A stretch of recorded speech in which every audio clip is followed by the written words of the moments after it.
President Trump's former campaign chairman, Paul Manafort, at this hour calling on investigators to release any intercepts of his phone calls or other communications. He says put it out there. In a statement, Manafort's spokesman writes, Mr. Manafort requests that the Department of Justice release any intercepts involving him and any non-Americans so interested parties can come to the same conclusion as the DOJ.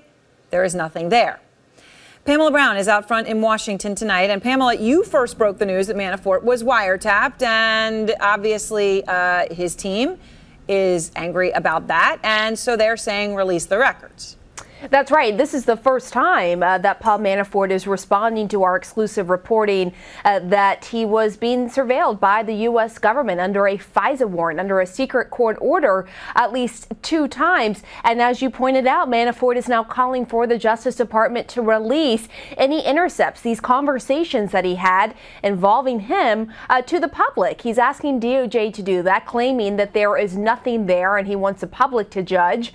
And as I pointed out, this is the first time that he is actually making his voice heard in the wake of this reporting that he was under surveillance by the U.S. government both before and after the election.